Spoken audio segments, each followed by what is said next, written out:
Olá pessoas, bem-vindos ao canal do André Luiz. Há muito tempo que eu não gravo um vídeo para o canal, a gente entrou em hibernação, né? No final do ano passado, final muito pesado em termos de trabalho para mim, que sou professor, tá? Peguei uma carga de trabalho muito grande no ano passado e meio que estafei em dezembro. E depois fui aproveitar as férias. E nesse período, o conteúdo aqui do canal ficou meio largado, mas agora a gente vai dar uma retomada, a gente vai sair da hibernação.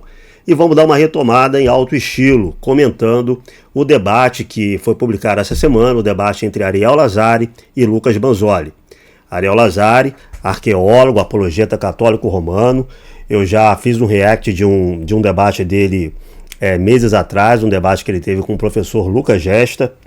E o Lucas Banzoli, um apologeta evangélico bastante conhecido, tem um canal relativamente grande aqui no YouTube. Eu já analisei, já fiz reacts também sobre diversos vídeos do Lucas Banzoli, inclusive debates dele com Túlio Cristofoletti, com o diácono Vitor Mariano. E hoje nós vamos tratar de mais um debate do Lucas Banzoli, dessa vez com Ariel Lazari. O tema foi Eucaristia, o debate ocorreu no canal do pastor César Cavalcante e está dando o que falar na internet, né? Eu sei que tem muito tema para a gente tratar no canal. Eu estou devendo a parte 2 do debate entre o padre José Eduardo e o pastor Carlos Vailate. Essa parte 2 vai sair. Eu sei também que fui citado, mais ou menos citado, em 2 vídeos do pastor Iago Martins. Eu pretendo responder a esses vídeos no momento oportuno. E também vou fazer vídeos sobre esses 2 livros, tá? Conforme eu disse antes da gente entrar em hibernação. O primeiro livro, A Vida de São Dionísio Areopagita. São Dionísio Areopagita, figura central na teologia cristã. Os seus livros são muito importantes para a elaboração de uma linguagem teológica cristã. E esse livro, ele combate um consenso acadêmico, ele se contrapõe, ele se opõe a um consenso acadêmico.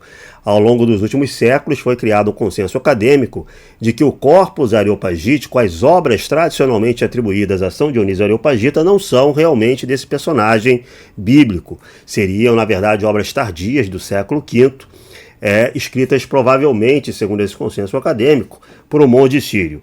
Então esse livro aqui, ele combate, ele se opõe a esse consenso acadêmico, ele abre divergência em relação a esse consenso acadêmico, apresentando argumentos, indícios de que, na verdade, essas obras são mesmo do bispo de Atenas, do discípulo de São Paulo, que está presente lá no livro de Atos dos Apóstolos, São Dionísio Areopagita. Vou fazer um vídeo sobre esse livro muito em breve. E esse livro também, Os Dois Caminhos, de Michael Welton, tá? Ortodoxia e Catolicismo, as reivindicações de Roma sobre a supremacia papal, à luz dos ensinamentos cristãos ortodoxos. Então, quem quiser conhecer de maneira mais profunda, mais detalhada, as diferenças entre a Igreja Ortodoxa e a Igreja Católica Romana, principalmente sobre a questão do papado, esse livro aqui é do Michael Welton. Eu também vou tratar dele nesse canal muito em breve. Esses 2 livros, pessoas, são traduzidos e publicados pela editora São Savas, do Patriarcado Sérvio. Eu vou falar mais sobre eles na descrição desse vídeo, vou deixar links caso vocês queiram adquirir, e nós vamos falar deles muito em breve. Isso posto, vamos falar sobre o debate entre Ariel Lazari e Lucas Banzoli sobre a Eucaristia. Lembrando a todos que minha análise do debate vai se dar sob uma perspectiva cristã ortodoxa. Eu sou um cristão ortodoxo comentando uma disputa entre um católico romano e um evangélico a respeito da Eucaristia. Não existe neutralidade e imparcialidade absoluta de ninguém. O que existe é um compromisso das pessoas com a objetividade e com a honestidade intelectual. Então, eu serei honesto intelectualmente, serei objetivo na minha análise. Para fazer essa análise, eu vou fazer uso daquilo que eu conheço, certo? Não apenas sobre ortodoxia, mas daquilo que eu conheço no campo da pesquisa acadêmica e da teologia sobre esse assunto, certo? Eu vou contribuir com aquilo que eu conheço, tentar jogar um esclarecimento a respeito do meu arcabouço intelectual sobre a questão, mas isso inclui também, é óbvio, um certo viés, um certo olhar cristão ortodoxo, porque eu não posso desvencilhar, me partir em 2, jogar o cristão ortodoxo para lá, ficar aqui o analista completamente imparcial, de um ponto de vista onisciente, dando vereditos sobre a realidade. Ninguém faz isso, ninguém consegue fazer isso. Então, tenho essa consciência de que vocês estão em um canal de um cristão ortodoxo que está tentando contribuir com sua bagagem intelectual para esse tipo de discussão. Isso posto, vamos deixar de blá blá blá e vamos encarar esse debate. Quem será que venceu esse debate, essa disputa retórica? Quem conseguiu demonstrar os seus pontos? Como é que eu analiso o desempenho desses debatentes e os argumentos que eles trouxeram à mesa para tentar provar as suas posições? Vamos lá. Já se inscreva no canal, já deixe seu like. Quanto mais like você der, mais o YouTube vai recomendar esse vídeo, mais pessoas vão ter a oportunidade de ver esse react. Então se inscrevam, acione o sininho para vocês ficarem atentos às próximas publicações do canal. E deem um like, claro, né? Não custa nada. Então vamos lá. Falei bastante. Tempo na tela. Banzoli, bebe um pouquinho de água, você vai ficar 10 minutos falando a partir de agora, sem pausa. O tema é Eucaristia e com a palavra inicial, professor Lucas Banzoli. Bora. Obrigado. Bom, quero começar aqui com a citação do cardeal Bellarmino, que, como o Ariel sabe, é um santo e doutor da Igreja Católica, que era também a maior autoridade na época da Contra-Reforma Católica, né? E ele escreveu na obra dele sobre o sacramento da Eucaristia, livro 3, capítulo 23, ele escreveu o seguinte: não é de todo improvável que não haja na Escritura passagem clara e expressa que prove a transubstanciação sem a declaração de igreja, como disse Scotus. Com justiça, pode-se duvidar se o texto é bastante claro por si mesmo, visto terem pensado de modo contrário os homens mais inteligentes e doutos. Aqui, quando ele diz os homens mais inteligentes e doutos, claro que ele não está falando dos protestantes, né? Ele está falando das próprias autoridades católicas humanas, incluindo, por exemplo, o cardeal Caetano, que fez o comentário falando exatamente a mesma coisa, o Fischer fez o comentário falando a mesma coisa, o Dan Scotus, que ele inclusive cita aqui, diz a mesma coisa. Ou seja, na visão deles, de fato, eles criam transubstanciação, evidentemente, mas eles reconheciam que a Bíblia sozinha não é o suficiente para conseguir provar a doutrina católica da transubstanciação. Então, é importante ressaltar que isso era reconhecido por grandes autoridades católicas dos séculos passados. Bom, eu já noto para vocês que o Banzoli, ele desloca ou foca o debate, a melhor palavra seria focar o debate, não deslocar, na questão da transubstanciação, tá? Então é um debate sobre a Eucaristia, mas o Banzoli está trazendo à tona a questão específica da doutrina católica romana sobre a transubstanciação. Como eu sei que vai ter um montão de evangélico vindo aqui me espezinhar a respeito desse assunto, deixa eu deixar claro a posição ortodoxa sobre esse tema. Primeiro, na posição ortodoxa, certo? A Eucaristia, ela tem a presença real de Cristo. Primeiro ponto.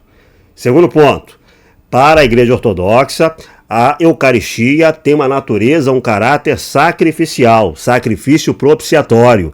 Eu lembro que em um debate anterior entre o Ariel Lazar e o Lucas Gesta, eu chamei a atenção no meu react sobre o professor Lucas Gesta, porque ele negou que a visão ortodoxa sobre a Eucaristia incluísse a visão do sacrifício propiciatório. E aí depois o Matheus Fugita, ele fez um vídeo tentando defender o professor Lucas Gesta, mas na minha opinião aquele vídeo do Matheus Fugita está equivocado. Por que eu sei que o vídeo do Matheus Fugita está equivocado e que o professor Lucas Gesta negou de fato que a ortodoxia possui uma visão sacrificial da Eucaristia?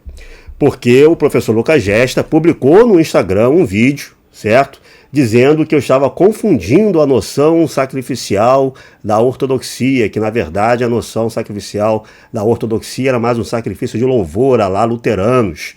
Não é isso? Então ele publicou esse vídeo. E depois ele apagou rapidamente, apagou depois de algumas horas, por isso o Matheus Fugita não viu esse vídeo, e é por isso que eu sei, tá, que a minha interpretação sobre o que o professor Lucas Gesta falou está correta. Ele realmente negava ou não sabia, ignorava que a ortodoxia, ela defende sim, ela confessa, ela proclama que a Eucaristia tem uma natureza sacrificial, é um sacrifício propiciatório. Então vamos lá. Na ortodoxia, a Eucaristia é presença real somática de Cristo, existe uma presença do corpo de Cristo, presença física, presença somática, presença corporal. Os termos aqui importam um pouco, é necessário entender que a presença real que nós ortodoxos proclamamos é uma presença de Cristo inteiramente. Cristo está presente enquanto Deus, enquanto homem, enquanto presença corporal na Eucaristia. É um sacrifício propiciatório, tá? E existe uma mudança dos elementos do pão e do vinho para o corpo e sangue de Cristo. Então essa mudança dos elementos do pão e do vinho para o corpo e sangue de Cristo é confessada por todos os ortodoxos. Nós ortodoxos acreditamos nisso. essa mudança na ortodoxia pode ser chamada de transubstanciação. A palavra transubstanciação, metaousios em grego, pode ser aplicada a essa mudança. Outras palavras também podem ser aplicadas segundo a Igreja Ortodoxa, mas transubstanciação não é vetada, tá? Se você é cristão ortodoxo e quiser chamar essa mudança do pão e do vinho para corpo e sangue de transubstanciação, está valendo. O Sínodo de Jerusalém, de 1672, diz que essa palavra está valendo.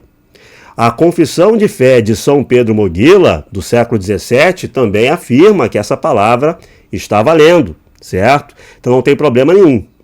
A discordância entre ortodoxos e católicos romanos a respeito da Eucaristia está na doutrina de Tomás de Aquino sobre a transubstanciação.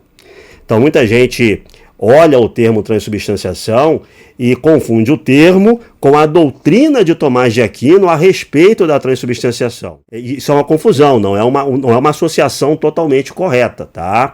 O termo transubstanciação ele é mais antigo que Tomás de Aquino. O que Tomás de Aquino fez foi pegar esse termo, transubstanciação, e tentar explicar a mudança dos elementos no corpo e sangue de Cristo através da filosofia aristotélica, através da metafísica aristotélica, através de categorias aristotélicas. Então nós, ortodoxos, não temos compromisso com a explicação tomista sobre a mudança, sobre a transubstanciação, mas nós acreditamos na presença real somática de Cristo, nós acreditamos no sacrifício propiciatório, nós confessamos a mudança dos elementos de pão e vinho para corpo e sangue, e nós também dizemos que essa mudança pode ser chamada de transubstanciação. Você pode também utilizar outros termos, mas transubstanciação é um dos termos corretos. Nós não nos comprometemos com a explicação tomista. Aqui o Lucas Banzoli ele está se focando, ele está jogando o olhar dele sobre a transubstanciação, que seria, vamos dizer assim, uma característica distintiva do catolicismo romano em relação às outras igrejas apostólicas, de sucessão apostólica, as outras igrejas do primeiro milênio, igrejas ortodoxas, igrejas pré-calcedonianas, seria uma distinção católica romana em relação a essas outras igrejas. É uma doutrina. Essa doutrina tomista, essa explicação tomista para a transubstanciação ou para a mudança dos elementos é uma especificidade católica romana. Agora, percebam vocês que apesar de mirar na doutrina tomista da transubstanciação, em diversos momentos o Lucas Banzoli ele vai confundir essa palavra com a simples fé na mudança dos elementos. Se transubstanciação é a simples mudança dos elementos, nós ortodoxos acreditamos nela. Aliás, para quem não acredita em mim, para quem vai ficar tacando pedra em mim, vai sempre surgir um evangélico para tacar pedra em mim, porque eu estou dizendo isso, tá? Então vou mostrar aqui para vocês a Confissão de Fé de São Pedro Moguila sobre o assunto. Confissão Ortodoxa da Igreja Católica Apostólica Oriental de São Pedro Moguila. Então, Confissão da Igreja Ortodoxa. Qual é o terceiro mistério? É a Santa Eucaristia, etc, etc, etc. O que deverá ser observado nesse mistério? Em determinada altura vai explicar.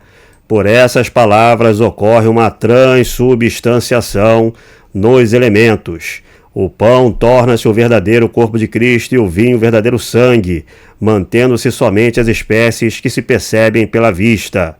Então a palavra transubstanciação está valendo. Essa confissão ortodoxa de São Pedro Moguila foi traduzida pela Missão Ortodoxa em Salvador, na Bahia, liderados pelo padre Paísios, bispo do Patriarcado de Constantinopla, arcebispo metropolitano de Buenos Aires e exarca da América do Sul. A missão da Igreja Ortodoxa Grega em Salvador, Bahia, atrai cada vez mais pessoas ávidas por viver a tradição viva da Igreja na Divina Liturgia, celebrada todos os domingos. Então, a missão ortodoxa lá de Salvador traduziu essa confissão de fé de São Pedro Moguila, uma confissão de fé que é recebida por todos os patriarcados, tá, da Igreja, ela tem recepção plena na Igreja Ortodoxa. Eu fiz, inclusive, um post mostrando para vocês um link em que vocês podem comprar essa confissão de fé de São Pedro Moguila. Vocês recebem o arquivo digital com essa confissão e também mais alguns PDFs, alguns textos explicando aspectos da teologia ortodoxa presentes nessa confissão de fé, nesse catecismo ortodoxo. É só R$ 29,90 e logo após o pagamento você já tem acesso imediato a essa versão digital. Se vocês quiserem maiores informações sobre essa confissão de fé, vão lá nos posts que eu publico aqui na minha página. 5 dias atrás, tá? Uma semana atrás, vocês vão encontrar o post sobre a Confissão Ortodoxa de São Pedro Moguilo, Catecismo Ortodoxo, com um link para vocês adquirirem essa versão digital e também esses textos explicando a teologia contida nessa confissão ortodoxa. Eu vou deixar na descrição desse vídeo o link caso vocês queiram adquirir. Então, as pessoas que quiserem vir aqui, evangélicos que quiserem vir aqui me tacar pedra, você está dizendo que a igreja ortodoxa utiliza a palavra transubstanciação também. Estou dizendo isso. Isso é conhecimento básico da ortodoxia. Não significa que nós concordemos com a doutrina que Tomás de Aquino, no século XIII, elaborou para explicar essa mudança dos elementos, essa transubstanciação. Tirando isso, nós utilizamos o termo sem problema algum. Então vamos lá, vamos continuar.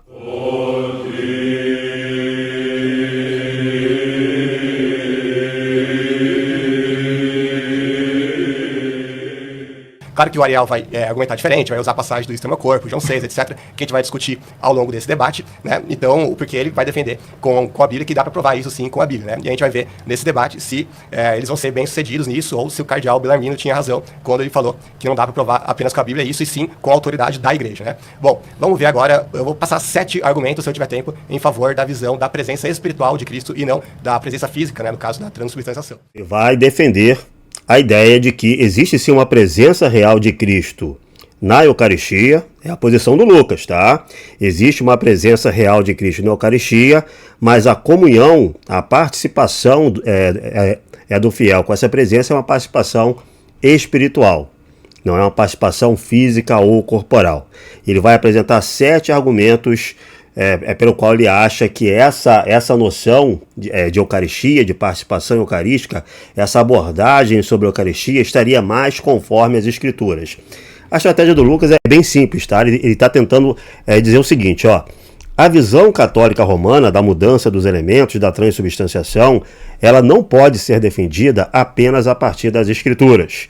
Para isso seria necessário a autoridade da Igreja Católica Romana. Então, segundo os parâmetros do próprio protestantismo, que é o sola escritura, a escritura como régua de fé, a escritura como mas como principal e decisiva norma doutrinária para os cristãos, segundo o sola escritura, a Eucaristia, tal como conceituada pelos católicos romanos, mudança dos elementos, transubstanciação, não poderia ser defendida. Os católicos romanos só defendem isso por causa da autoridade da igreja, o que ele está dizendo.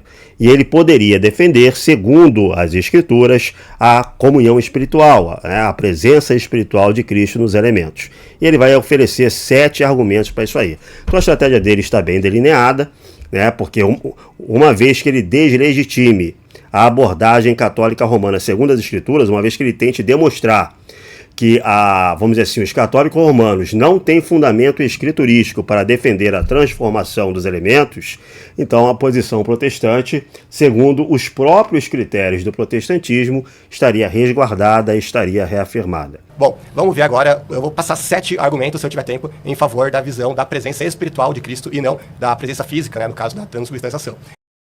Aqui já existe uma primeira imprecisão do Lucas, tá? A presença corporal ou somática ou física de Cristo na Eucaristia não é a mesma coisa que transubstanciação, que mudança dos elementos. Por exemplo, os luteranos acreditam na presença corporal, física, somática de Cristo na Eucaristia e, no entanto, não acreditam na mudança dos elementos. Eles acreditam na união sacramental, né? Os elementos do pão e do vinho, eles não se transformam, eles continuam presentes junto com a presença do corpo de Cristo. Então não é a mesma coisa. Existem vertentes cristãs que acreditam na presença somática e real de Cristo, na presença corporal de Cristo na Eucaristia, sem acreditar na transubstanciação, na mudança dos elementos, né? Vamos começar com o texto de 1 Coríntios 10, 16, que vai dizer o seguinte: o pão que partimos é, porventura, a comunhão do corpo de Cristo. Aqui, claro, todo apologista católico vai entender que comunhão com o corpo de Cristo é, claro, participar fisicamente do corpo de Cristo, ou seja, que ele está literalmente comendo a Cristo na Eucaristia. O problema é que apenas alguns versículos depois, versos 20 e 21, ele vai dizer: quero dizer dizer que o que os pagãos sacrificam é oferecido aos demônios e não a Deus. E não quero que vocês tenham comunhão com os demônios. Agora, para lá. Será que os pagãos tinham comunhão com os demônios a partir de comer fisicamente o demônio, literalmente? Será que eles, quando eles sacrificavam o demônio, eles estavam comendo o demônio? Claro que não. Essa é uma comunhão espiritual com o demônio. Então, Paulo não está falando de comunhão física aqui. Não é apenas isso. Tem vários detalhes do contexto que vão mostrar exatamente o mesmo ponto, né? E, então, evidentemente, a comunhão é espiritual. Agora, vamos ver que texto é esse que o Lucas está tratando. Um texto muito importante para essa discussão, que é 1 Coríntios capítulo 10. Nessa epístola, São Paulo está compondo um argumento para dizer o seguinte para a igreja de Corinto: vocês não podem comer as carnes dos animais que foram sacrificados para os ídolos. Então você tinha um complexo cultual sacrificial em Corinto, em que os pagãos matavam animais, sacrificavam animais para os seus deuses, entre aspas. Deuses que São Paulo vai dizer, na verdade, não são deuses, são demônios. É a prática da idolatria, o culto sacrificial aos demônios, que são confundidos com deuses. E os pagãos estavam dando aos demônios um culto que só pode ser dado ao Deus verdadeiro, Enfim, a gente vai tratar isso em outro vídeo, quando eu falar do pastor Iago Martins, quando eu comentar o vídeo que o pastor Iago Martins fez em resposta ao padre José Eduardo, mas também em resposta a um vídeo meu, certo? Então existia esse complexo cultual sacrificial em Corinto, em que se faziam sacrifícios animais para ídolos. Para que esse sacrifício se completasse, era necessário que os fiéis do culto consumissem as carnes sacrificadas. Então, o sacrifício ele se consuma não quando você mata animal e você oferece ao ídolo, mas quando os fiéis do culto consomem aquelas carnes. Nem todas as carnes eram consumidas e muitas dessas carnes e comidas oferecidas aos ídolos eram vendidas depois em feiras, em restaurantes, digamos assim, dos pagãos, Então São Paulo está dizendo, vocês não podem comprar e comer dessas carnes. E se vocês forem visitar algum vizinho seu, algum vizinho de vocês que for pagão, e oferecerem a vocês essas carnes que foram sacrificadas lá no culto, mas que sobraram e agora estão na mesa do seu vizinho, acho que vocês não devem comer não, cuidado lá. Por que eles não devem consumir esses alimentos? Porque quando você consome a carne do sacrifício, você participa do sacrifício. E ao participar do sacrifício, você entra em comunhão com a entidade para a qual o animal foi sacrificado. No caso, demônios, você entra em comunhão com demônios, certo? Então esse é o argumento de São Paulo. Consumir a carne é participar do sacrifício. E participar do sacrifício é entrar em uma comunhão real, objetiva, com a entidade para a qual o sacrifício foi feito. O cálice de bênção que benzemos não é a comunhão do sangue de Cristo? O pão que partirmos não é a comunhão do corpo de Cristo? Comunhão aqui é koinonia, ele está falando de Eucaristia. Uma vez que é o único pão, nós, embora sendo muitos, formamos um só corpo, porque todos nós comungamos do mesmo pão. Considerai Israel segundo a carne. Não entram em comunhão com o altar os que comem as vítimas. Também existia um complexo cultual sacrificial em Israel, ou seja, os israelitas eles também sacrificavam animais para Yahvé. Assim como os pagãos sacrificavam animais para ídolos, para falsos deuses, para demônios, em Israel existia um templo, existia todo um complexo ritualístico e cultural em que você adorava a Deus praticando sacrifícios para o Deus verdadeiro, para Yahvé, certo? E como é que esses sacrifícios se consumavam em Israel? Bom, não entram em comunhão com o altar os que comem as vítimas, assim como os pagãos entravam em comunhão com os demônios ao consumir o sacrifício, assim como eles participavam do sacrifício e entravam em comunhão com os demônios através do ato de comer as carnes sacrificadas. Em Israel a mesma coisa. Aqueles que comem das carnes sacrificadas para Yahvé, aqueles que comem dos sacrifícios para Yahvé, entram em uma espécie de comunhão espiritual também. Certo? Então, considerai Israel segundo a carne. Não entram em comunhão, koinonia, com o altar os que comem as vítimas, ou seja, não participam do sacrifício, não entram em comunhão objetiva com o sacrifício. Aqueles que comem as vítimas, o que quero afirmar com isso? Que a carne sacrificada aos ídolos ou ao próprio ídolo são alguma coisa? Não. As coisas que os pagãos sacrificam, sacrificam-nas a demônios e não a Deus. E eu não quero que tenhas comunhão com os demônios. Então é o argumento que ele está compondo. O sacrifício leva à comunhão com a entidade para a qual você está fazendo o sacrifício. Como é que se dá essa comunhão? Como é que se dá essa participação? Através do consumo das carnes sacrificadas. Isso é assim entre os pagãos, e isso é assim também entre os judeus. Isso é assim também em Israel. O que o Lucas está dizendo é o seguinte, ó. Ora, veja bem, São Paulo está dizendo que você entrava em comunhão com os demônios ao consumir essas carnes. Essa comunhão é uma comunhão espiritual, certo? Porque essas carnes não são os próprios demônios. Então a comunhão que está sendo gerada por esse consumo de carnes é uma comunhão espiritual. Assim também, a comunhão com o sangue e corpo de Cristo através do pão e do vinho, que é o exemplo que São Paulo está dando aqui, essa comunhão também só pode ser espiritual.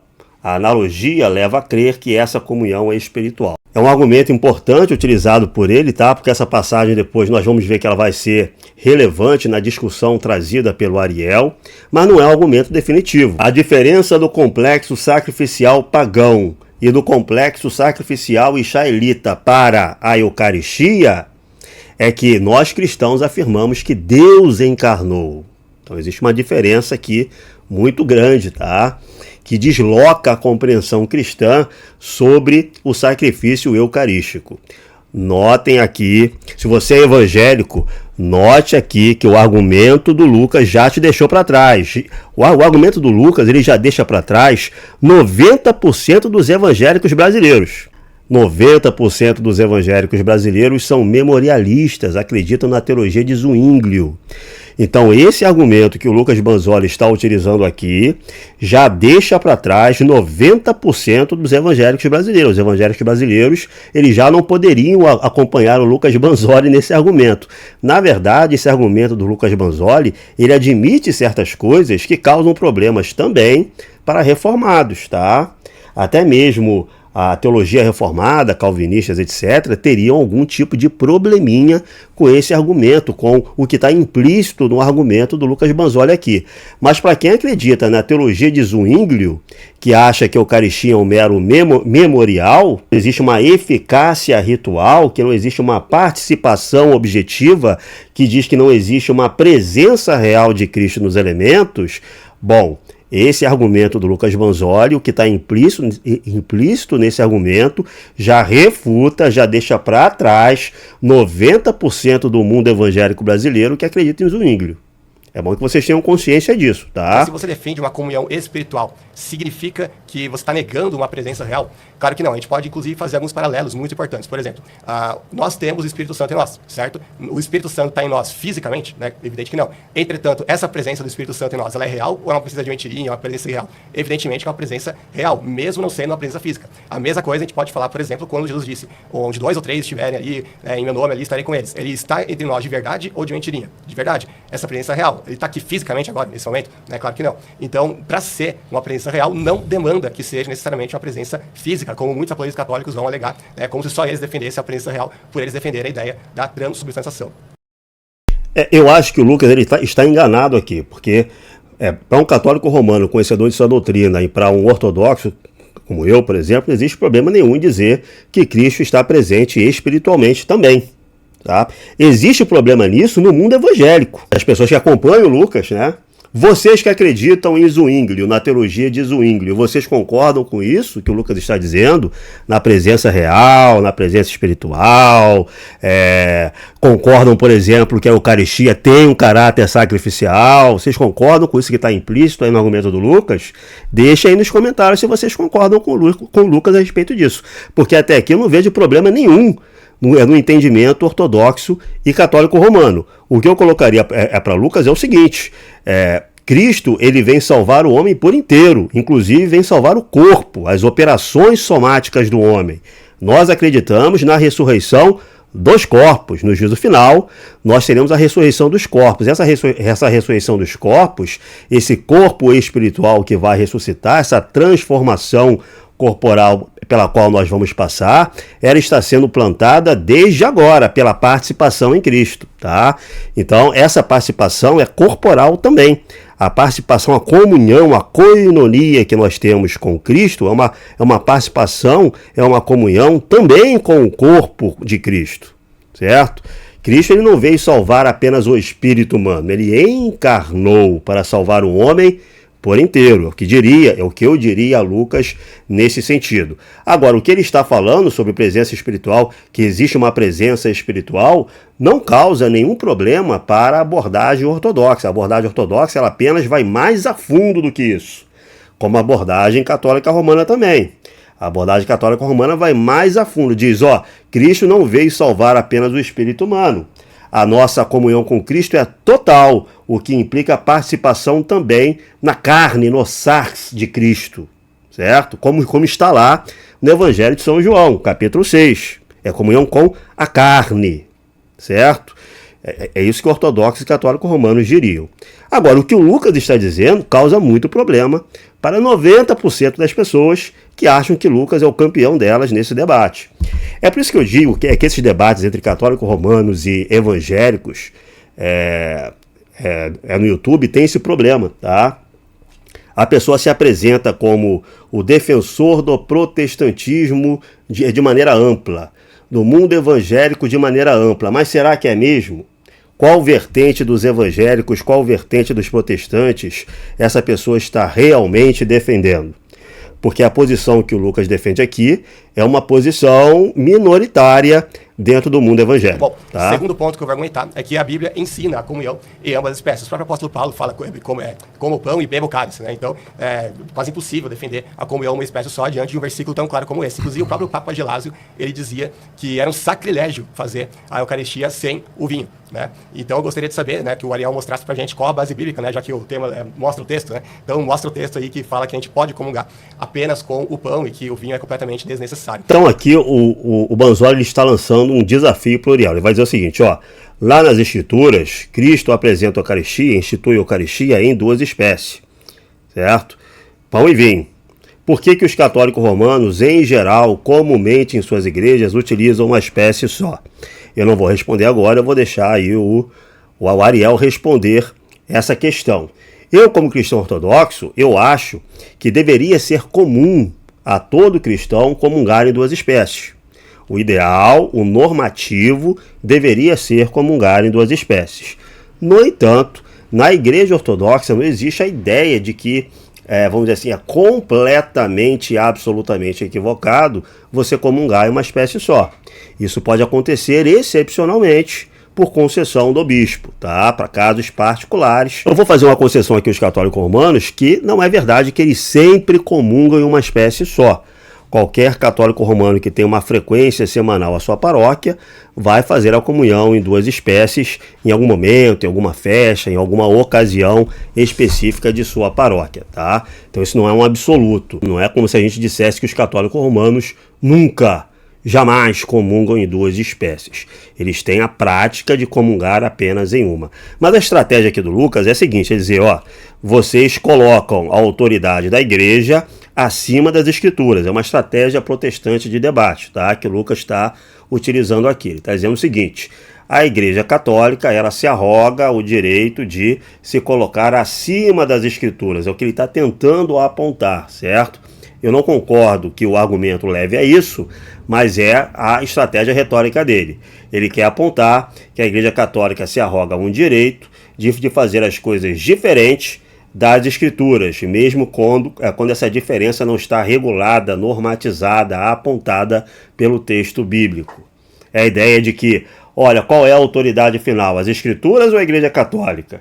Certo? Por que a igreja católica se arroga uma autoridade maior que as escrituras? É o que ele está tentando apontar aqui, tá? Com esse argumento. Ele vai fazer isso outras vezes ao longo desse debate.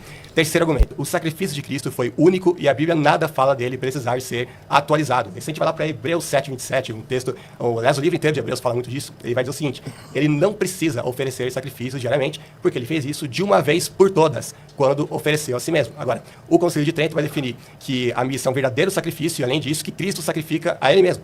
Cristo é o sacrificador e a vítima ao mesmo tempo. Eu gostaria de saber qual a base disso na Bíblia, particularmente no livro de Hebreus, que vai falar muito disso e eu não encontro nada ali falando de sacrifício ser atualizado ou alguma coisa do tipo.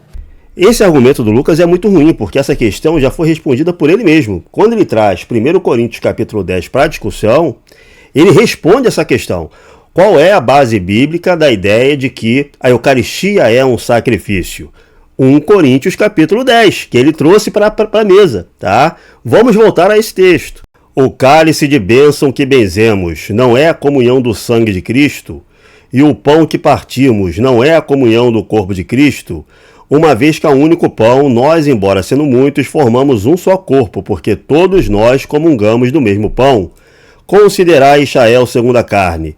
Não entram em comunhão com o altar os que comem as vítimas? Então a analogia direta e explícita que São Paulo está fazendo aqui é da Eucaristia com o sacrifício, com a estrutura cultual sacrificial e israelita, certo? Nós entramos em comunhão com o corpo e sangue de Cristo ao consumir o pão e vinho, certo? Do mesmo modo que Israel, segundo a carne, entra em comunhão com o altar ao comer as vítimas sacrificiais. Então a comparação que ele está fazendo da Eucaristia é com o complexo cultual sacrificial israelita. É a base bíblica para afirmar que a Eucaristia é sim um sacrifício. Veja que São Paulo, nessa passagem trazida pelo Lucas, 1 Coríntios 16 a 21, compara a Eucaristia com o complexo cultual sacrificial israelita e com o complexo cultual sacrificial pagão, certo? Da mesma forma que os israelitas entram em comunhão com o altar pelo consumo das carnes sacrificadas a Yahvé, nós entramos em comunhão com Cristo, com o corpo e sangue de Cristo, através do consumo da Eucaristia. O que ele está dizendo aqui é uma questão levantada pelo Banzoli, mas que ele próprio respondeu. Eu não preciso nem dizer, nem explicar que na ortodoxia e também no catolicismo romano, essa participação no sacrifício eucarístico não é repetição do sacrifício de Cristo, certo? Nós participamos nesse sacrifício único que Cristo realizou na cruz de uma vez por todas, né? Nós acreditamos que durante a divina liturgia, ou durante a missa, segundo os católicos romanos, tá? Nós, de alguma maneira mística, de uma maneira miraculosa, nós somos transportados liturgicamente para o momento e o espaço do sacrifício de Cristo. E nós participamos realmente, verdadeiramente, desse sacrifício único. Então não há uma repetição do sacrifício. Quarto argumento. O corpo de Jesus não é onipresente para estar fisicamente nas hóstias consagradas no mundo todo. Atos 3:21 vai dizer. É necessário que o céu o contenha até os tempos da restauração de tudo.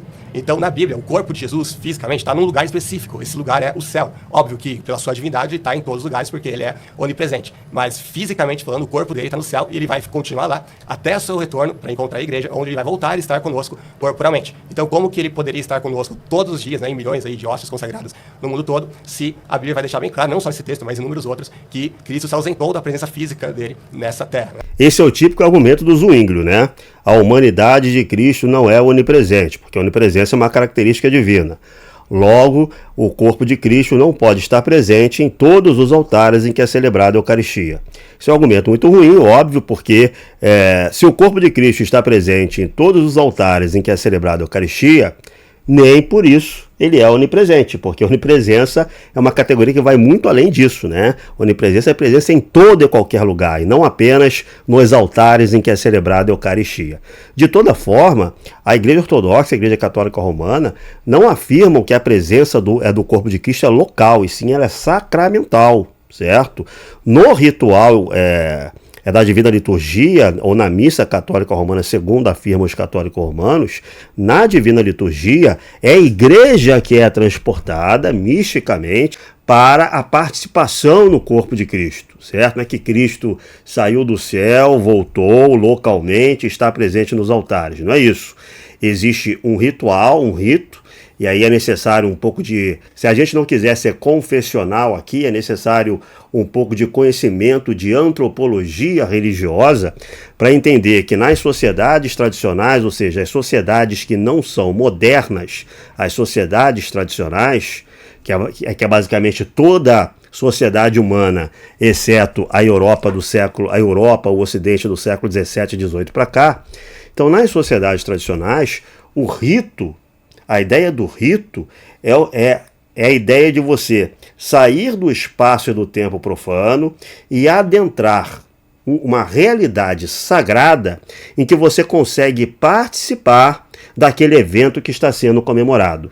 Então vamos fazer um rito de Ano Novo, um rito que rememora a fundação, a criação do mundo, certo? Nesse rito, para as sociedades tradicionais, você não está apenas fazendo uma cerimônia que imita ou que performa, não é nada disso apenas, tá? Através daquela performance ritualística, essas sociedades acreditam que aquelas forças, aqueles poderes que fundaram o mundo se tornam presentes naquele momento. Ou, dizendo de outra maneira, as pessoas que participam do rito são levadas a participar de alguma maneira misteriosa nessas forças que fundaram e criaram o mundo. Se nós vamos fazer um rito, numa sociedade tradicional, um rito que vai comemorar a fundação de uma cidade. Essas sociedades tradicionais acreditam que através daquela performance elas são levadas para um tempo e um espaço sacralizado em que elas conseguem participar das forças e poderes que estavam presentes quando da fundação daquela cidade. Certo? Isso é antropologia religiosa. Tá? Se você tiver a pessoa que tem um pouco de conhecimento sobre a história da religiosidade humana, a história da espiritualidade humana, vai saber que é assim que as sociedades tradicionais encaram a prática ritualística. Voltando para o cristianismo, então os cristãos, Israel antigamente, os pagãos dessas sociedades tradicionais, os cristãos do primeiro milênio inteiro encaram a Divina Liturgia dessa maneira. A Divina Liturgia é um espaço e um tempo sacralizado em que você participa sacramentalmente do corpo de Cristo.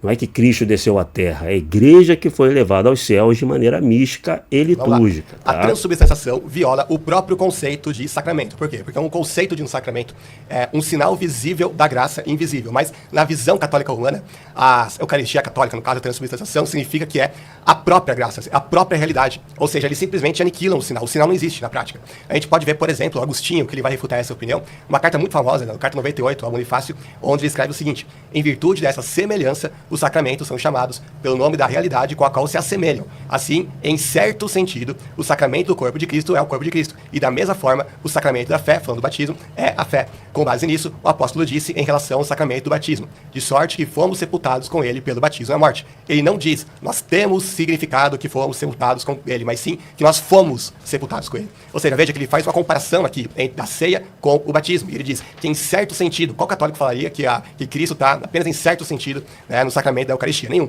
Ele fala isso e ainda faz um paralelo claro com o batismo. Ele vai dizer que, não, apesar de, obviamente, a gente não ser fisicamente, literalmente sepultado no batismo, porque o padre ou um pastor que fizesse isso seria preso, né, com bastante razão, graças a Deus, mas, no entanto, é uma verdade espiritual que Paulo fala, usando uma linguagem como se fosse literal mesmo, né, que nós fomos sepultados com ele no batismo. Né? Então, por quê? Porque os sacramentos, vou repetir aquilo que Agostinho disse, os sacramentos são chamados pelo nome da realidade com a qual se assemelham, mesmo não sendo a própria realidade. Inclusive, tem vários versículos bíblicos que vão fazer essa afirmação a respeito do batismo. Por exemplo, Gálatas 3:27, pois os que em Cristo foram batizados, de Cristo se revestiram. Esse revestimento de Cristo é físico? Nem os católicos afirmam isso. 1 Coríntios 12:13, pois em um só corpo todos nós fomos batizados em um único Espírito, e a todos nós foi dado beber de um único Espírito. Será que quando ele fala do corpo ali, literal, né? Será que quando ele fala de beber do único Espírito, ele está falando literalmente também? É evidente que não, ninguém bebe, né, o Espírito Santo. Então, com relação ao batismo, o sacramento do batismo, a gente vê que a Bíblia vai estar cheia de figuras de linguagem ou de espiritualizações a respeito do sacramento que é tão importante quanto o sacramento da Eucaristia, e usando linguagens semelhantes. Agora, quando chega, e os próprios católicos vão reconhecer isso, quando chega a questão do batismo, que toda hora em relação a algo que é espiritual. Agora, quando chega na questão da Eucaristia, aí a lógica muda completamente e eles interpretam tudo ao pé da letra, né, da forma mais grosseira possível. Então, nesse momento aqui, o Lucas está utilizando um argumento que é bem sofisticado, tá? É um argumento que não é comum assim em debates mais populares. Ele está atacando uma questão de sacramentologia que realmente distingue muito a concepção reformada, principalmente uma concepção mais calvinista, da concepção católica romana e também da ortodoxa, certo? Que ele está dizendo o seguinte, ó: o conceito de sacramento é um sinal que aponta para uma realidade. Ora, mas se o pão e o vinho se tornam realmente corpo e sangue de Cristo, o sinal é anulado, porque não há mais um sinal apontando para a realidade, que você tem a própria realidade e, portanto, você viola o próprio conceito de sacramento. O que eu poderia responder ao Lucas é o seguinte: essa definição de sacramento não é definição ortodoxa. certo? A ortodoxia não lida com esse tipo de definição de sacramento. Para nós, sacramento não é um sinal exterior, um sinal que aponta para uma realidade que está ausente, certo? Sinal para nós, ele é um meio de comunicação e participação com a realidade. Sinal é isso. É um meio por meio do qual nós participamos daquela realidade. É um meio geralmente material que nos leva a participar dessa realidade divina, digamos assim. Então, para a gente, a transformação do pão e do vinho no corpo e no sangue não é anulação do sinal, é o sinal realizado em sua plenitude. A transformação dos elementos no corpo e no sangue não anula o sacramento enquanto sinal, pelo contrário, realiza aquilo a qual o sacramento se propõe, realiza de maneira plena, com uma plenitude tal que nem os outros sacramentos, os outros mistérios podem realizar, porque te leva a uma participação completa e plena em Cristo em sua integralidade, tá? Você comunga com a divindade, com a humanidade, com a pessoa de Cristo completamente a partir da Eucaristia.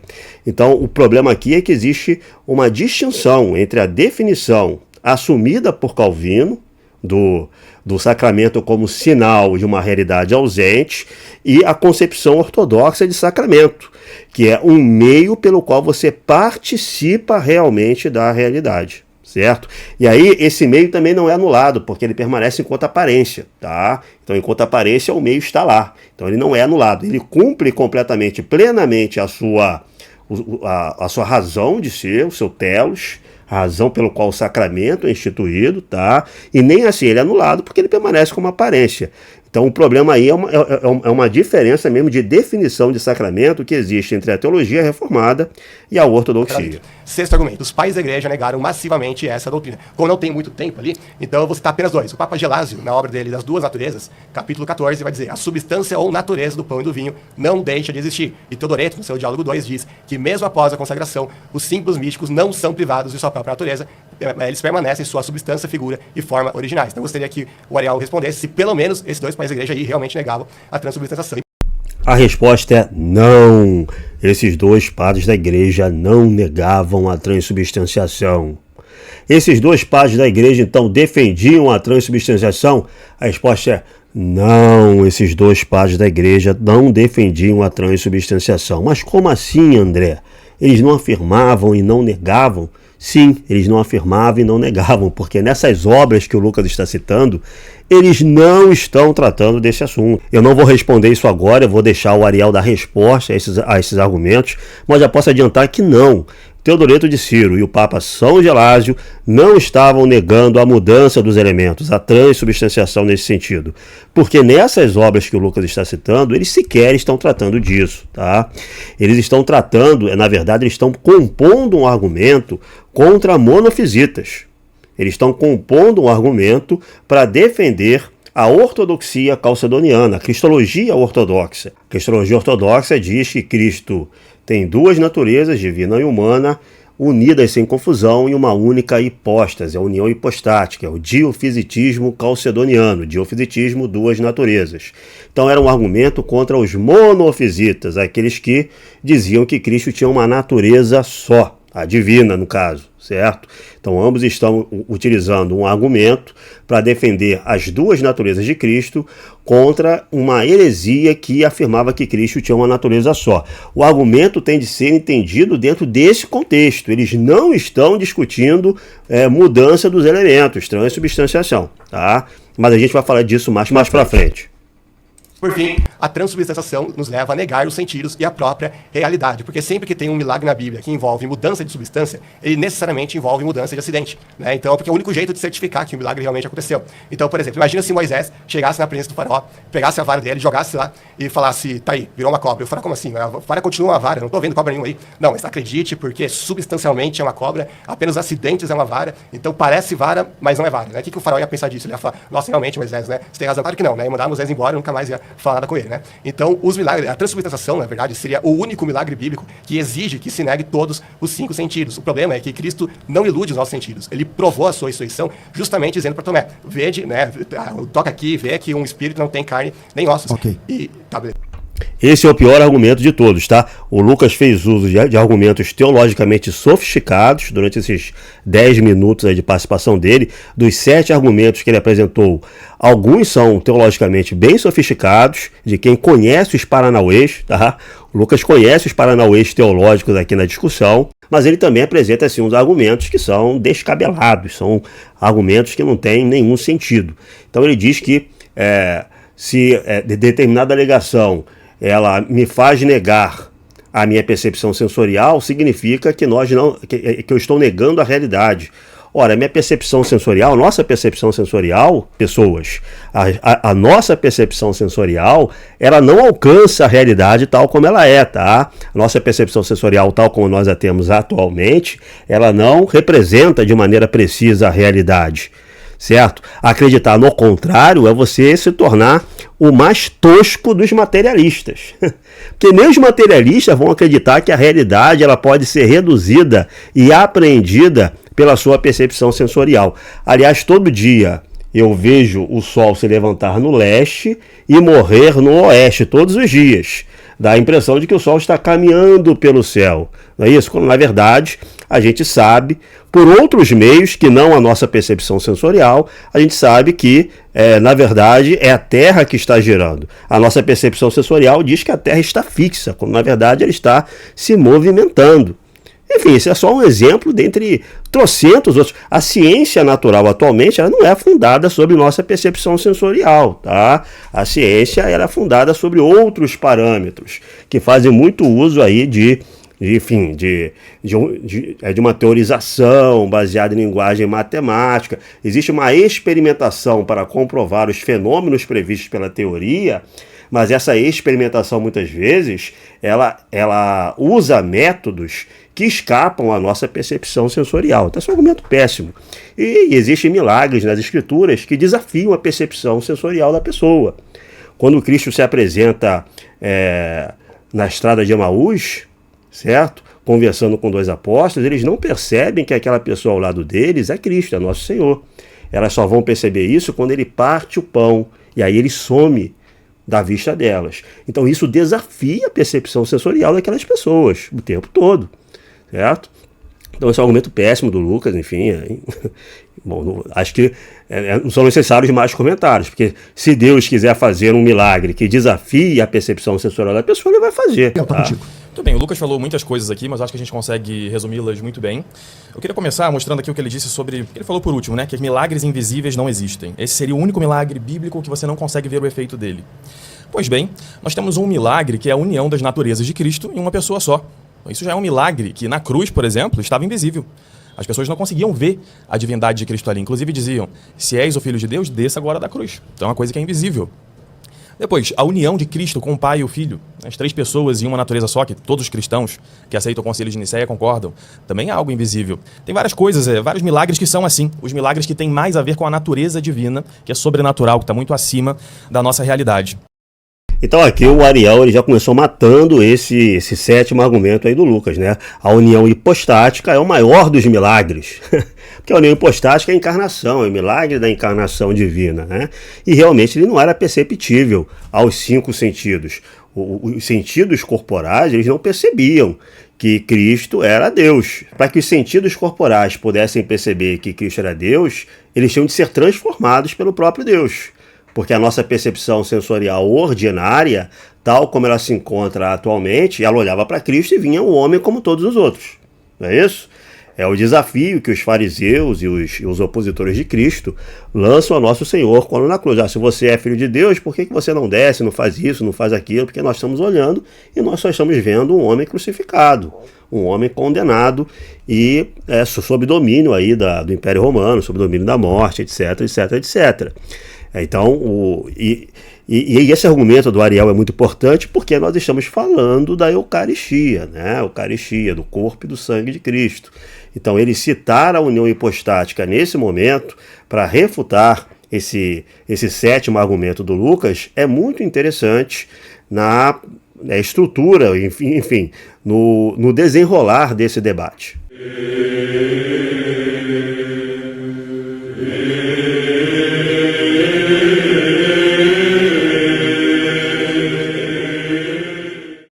fato, a gente precisa entender bem. O Lucas falou várias coisas aqui, a gente tem bastante tempo para ir refutando durante o debate, afinal de contas elas vão se repetir diversas vezes com nuances. Por exemplo, o conceito de natureza, o conceito de símbolo, de representação, a gente vai falar mais sobre isso. Mas como esse é o meu primeiro momento, eu queria trazer uma reflexão, que para a gente entender bem a Sagrada Escritura, a primeira coisa que a gente tem que fazer é entender o que as pessoas que estavam ali entendiam.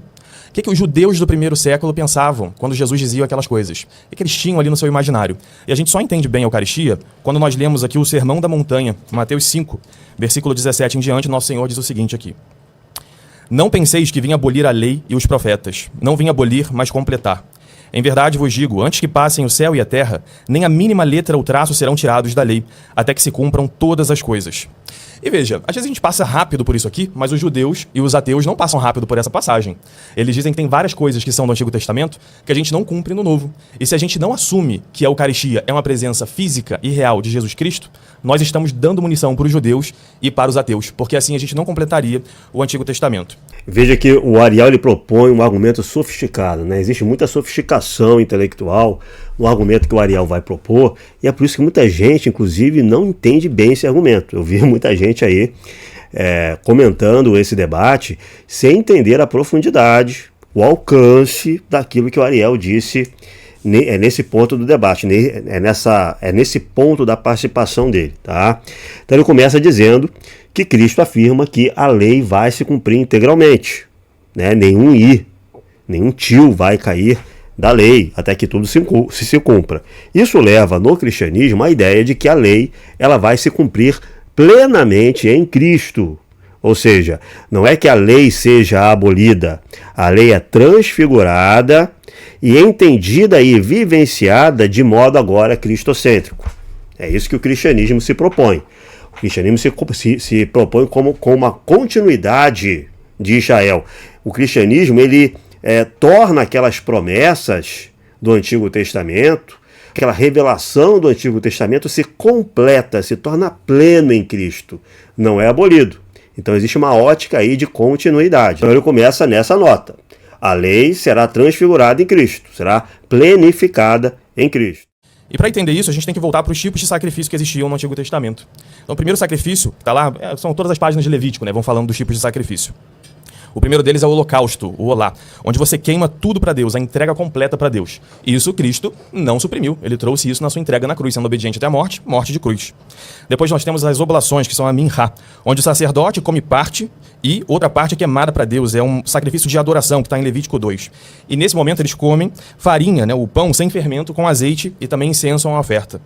Depois nós temos o sacrifício pacífico em Levítico 3, que são as shlamim, onde a família que está oferecendo aquele sacrifício a Deus e os sacerdotes também comem. É um sacrifício de comunhão e ação de graças. Depois temos os sacrifícios pelo pecado, que é o quarto tipo de sacrifício, que são o hatat e asham, onde os sacerdotes comem ou tudo é queimado, Levítico 4. E por fim temos o sacrifício da pertença à aliança, que é o sacrifício do Pessach, ou seja, o sacrifício da Páscoa. Nesse a família precisa comer a carne do cordeiro que é sacrificada. É o rito de pertença que está em Êxodo 12, versículos 8 a 11, onde eles comem o cordeiro e também os pães ázimos.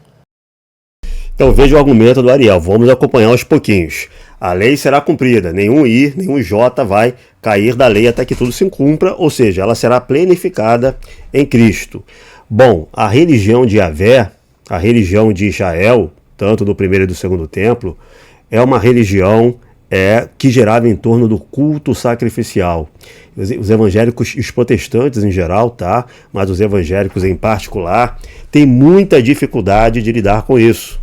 Eu lembro aqui, por exemplo, da resposta que o pastor Iago Martins ele deu ao meu vídeo, né? Ele estava respondendo diretamente ao padre José Eduardo, mas ele cita o meu vídeo também nessa resposta, em que ele tenta deslocar a conversa sobre o culto sacrificial para uma questão mística de atos internos do coração. Eu vou responder esse vídeo com mais vagar no futuro, mas só para não perder a oportunidade, ali é o seguinte, o pastor Iago Martins fez um vídeo contestando, dizendo que o culto à hiperdulia católica romana à Virgem Maria era idolátrica, e lançando um desafio aos católicos romanos, dizendo: qual é a diferença prática e funcional entre esse culto que vocês prestam à Virgem Maria e a idolatria, e o culto que se deveria prestar a Deus?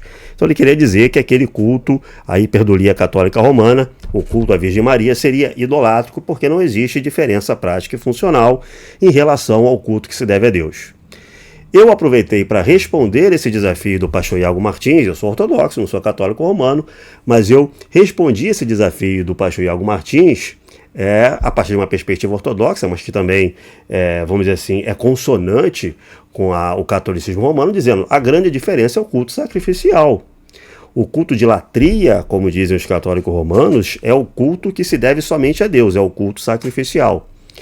Recentemente, o pastor Iago Martins ele fez um vídeo resposta a essa explanação que eu dei, dizendo o seguinte: não, idolatria não é só isso, idolatria é também um ato interno pelo qual o coração trai o primeiro mandamento. O primeiro mandamento é amarás a Deus acima de todas as coisas. Então, quando o coração trai o primeiro mandamento, colocando algo à frente de Deus, ou fazendo com que algo tome o lugar de Deus no coração do homem, isso é uma postura que pode ser descrita nas Escrituras como idolátrica. Ok, tá? Tem muita coisa interessante que o pastor Iago Martins disse a partir daqui, que eu vou comentar em um vídeo futuro. No entanto, ele criou um espantalho e deslocou a questão inicial, porque a questão inicial era uma questão de culto, de ato externo, certo? Qual é a diferença prática e funcional entre a hiperdulia católica romana, certo? E o culto que se deve a Deus. A diferença é o culto sacrificial, tá? A religião de Yahvé, a religião revelada no Monte Sinai e continuada no judaísmo do primeiro e do segundo templo, girava em torno do sistema cultico sacrificial no templo. Um judeu ele não podia chegar para o sacerdote do templo e dizer: ó, como eu amo a Deus acima de todas as coisas, eu não tenho nenhuma idolatria no meu coração, eu não preciso participar dos sacrifícios do templo. Ele não ia dizer isso nunca, certo? Porque a religião de Yahvé gerava normativamente em torno desse sistema cultico sacrificial. Então o que Ariel está dizendo é o seguinte, ó, se a lei ela tem de ser transfigurada em Cristo, onde é que esse sistema cultico sacrificial está na sua religiosidade protestante? A lei cultica sacrificial tem continuidade ou é transfigurada na sua religiosidade protestante? Ela é sombra de quê? Ela aponta para quê no protestantismo? Porque para nós ortodoxos, para católicos romanos, para as igrejas do primeiro milênio, a resposta é óbvia, é a Eucaristia, certo? Então ele está compondo um argumento. A lei, ela vai permanecer para sempre, será transfigurada em Cristo, ela vai se tornar cristocêntrica, não é isso? A religião de Yahvé girava em torno do complexo cultico sacrificial e vamos ver o acabamento do argumento que ele está tecendo, que é um argumento muito sofisticado, muito adequado à pesquisa acadêmica atual, pesquisa não confessional, tá, pessoas? É um argumento sofisticado nesse nível. A pesquisa acadêmica atual, pesquisa não confessional, pesquisa crítica, a exegese contemporânea, a antropologia da religião, a história da religiosidade do Oriente Próximo, do judaísmo antigo, do paganismo greco-romano, do cristianismo primitivo. Tudo isso, o argumento do Ariel está em consonância com tudo isso. E é por isso também, por ser um argumento sofisticado, debates que nós nos acostumamos a ver na internet, nas redes sociais, não se utilizam de um argumento de tal complexidade e por isso muitas vezes ele passa batido, tá? Quanto ao seu alcance, quanto à sua abrangência e quanto à sua profundidade. Então vamos ver o acabamento do argumento do Ariel. Porque uma coisa que é obrigatória em vários desses sacrifícios, especialmente o sacrifício da Páscoa e o sacrifício de ação de graças, né, que inclusive é o significado de Eucaristia, nós temos uma passagem em que algumas pessoas pensaram, Arão e seus filhos, que não era necessário comer realmente ali aquela carne. E a gente pensa, às vezes, no sacrifício de Cristo na cruz, e lembra dos sacrifícios do Antigo Testamento só nesse aspecto de matar a vítima para Deus. Mas muitas vezes esquecemos de que era necessário comungar da vítima. E por que era necessário comungar? Moisés explica isso pra gente em Levítico 10, com palavras bem fortes. Levítico 10, versículo 16, nós temos aqui. Moisés indagou acuradamente acerca do bode da oferta pelo pecado, e viu que ele havia sido queimado. Irritado com Eleazar e Itamar, os filhos que restaram a Arão, disse-lhes: Por que não comestes a oferta pelo pecado no lugar santo? Pois é coisa santíssima que o Senhor vos concedeu, para que retireis a culpa da comunidade, fazendo a expiação diante do Senhor. Veja, um sacrifício que não é comungado, que não é comido, literalmente, não traz a culpa da Assembleia para dentro daquele sacrifício. Era necessário que aquilo ali realmente fosse comido. É isso que Moisés está instruindo aqui a Arão e aos seus filhos. Se nós vamos agora para o Novo Testamento e temos um novo sacrifício, se nós levamos a sério o que São Paulo diz, ou enfim, o autor da carta aos Hebreus diz em Hebreus 8:5, de que Moisés copiou o que viu e que Cristo é melhor, que ele copiou aquelas coisas que ele viu de Cristo, temos que entender então aqui que Moisés ficou tão irritado em Levítico 10:16, porque o que ele viu no céu não estava sendo feito pelos seus sacerdotes. E o que ele viu no céu é que a carne precisa ser consumida para que o pecado passe para ela. Se isso não acontece, ou se fosse um detalhe simples, Moisés não teria dito isso aqui. E se nós não comemos de fato a carne de Jesus Cristo nesse sacrifício, nós estamos então dando argumentos para os judeus e para os ateus, e é por isso que a gente vê uma debandada forte de muitos pentecostalistas para dentro do ateísmo, né? Vários ex-protestantes aí estão virando apologetas ateus, porque a gente trata com superficialidade as coisas que a Escritura traz. Quando a Escritura diz que Moisés viu e copiou, e Moisés se estressa aqui porque o sacrifício não é comido, nós temos que levar isso a sério. Levítico capítulo 10. Os filhos de Arão, Nadab e Abiú, eles vão errar no sacrifício, eles vão apresentar um fogo estranho ao Senhor, ou seja, eles não vão seguir as prescrições devidas para realizar os sacrifícios no tabernáculo, né? E aí, enfim, eles vão morrer, a presença do Senhor vai se irar contra eles vão morrer. E vamos ver a continuidade aqui do capítulo. Moisés disse a Arão, a Eleazar e a Itamar, os 2 filhos sobreviventes de Arão: tomai a oblação que resta dos sacrifícios pelo fogo ao Senhor, e comei-a sem fermento junto do altar, porque essa é uma coisa santíssima. Vós a comereis em lugar santo, porquanto essa parte dos sacrifícios feitos pelo fogo ao Senhor é tua e de teus filhos, como me foi prescrito. Comereis também em lugar limpo, tu, teus filhos e tuas filhas, o peito que foi agitado e a coxa que foi separada. E isso é que vos toca a ti e a teus filhos como parte dos sacrifícios pacíficos dos israelitas. Além das gorduras que deverão ser queimadas, trarão a coxa e o peito separados para agitá-los diante do Senhor. Assim deve ser para ti e teus filhos em virtude de uma lei perpétua, assim como prescreveu o Senhor. Moisés se informou acerca do bode imolado pelo pecado, mas eis que ele tinha sido já queimado. Irou-se então contra Eleazar e Itamar, últimos filhos de Arão. Por que, disse ele, não comeste no lugar santo o sacrifício pelo pecado? Pois essa é uma coisa santíssima que o Senhor vos deu, a fim de que leveis a iniquidade da Assembleia e façais a expiação por ela diante dele. Já que o sangue da vítima não foi trazido para dentro do tabernáculo, vós devíeis tê-la comida em lugar santo, como ordenei. Arão disse-lhe: eles ofereceram hoje seu sacrifício pelo pecado e seu holocausto ao Senhor. Mas depois do que me aconteceu, ou seja, perder os filhos lá no início do capítulo, se eu tivesse comido hoje a vítima pelo pecado, teria isso agradado ao Senhor? Moisés, ouvindo essas palavras, deu-se por satisfeito. A questão aqui é a seguinte: existe um complexo cultico sacrificial que foi estabelecido por Yahvé em Israel, certo? Então vem do próprio Deus. E para participar desse complexo cultico é necessário consumir o sacrifício, certo? Então o sacerdote ou o ofertante, ou a assembleia, ou o povo de Israel de maneira geral, ele vai consumir o sacrifício para que esse sacrifício se complete. Então, esse texto de Levítico 10 demonstra que consumir o sacrifício não era algo marginal, era algo essencial à completude do ato cultico sacrificial. Então, para que esse ato sacrificial fosse completo, para que a participação ocorresse, era necessário que essas carnes, que esse animal sacrificado, que essa oblação feita fosse consumida, ou pelo sacerdote, ou pelos sacerdotes ofertantes. Todo esse complexo cultico israelita, ele era uma sombra, era um tipo, apontava para o sacrifício de Cristo na cruz. Cristo é o cordeiro imolado, enfim, o sacrifício de Cristo é, vamos dizer assim, a plenificação de todo esse sistema que existia em Israel. Isso é bíblico, isso é escriturístico, está nas escrituras, tá? Bom, se é assim, como é que se dá a participação do cristão nesse sacrifício de Cristo? Porque no complexo cultico israelita, a participação se dava pelo consumo do animal sacrificado. Percebe?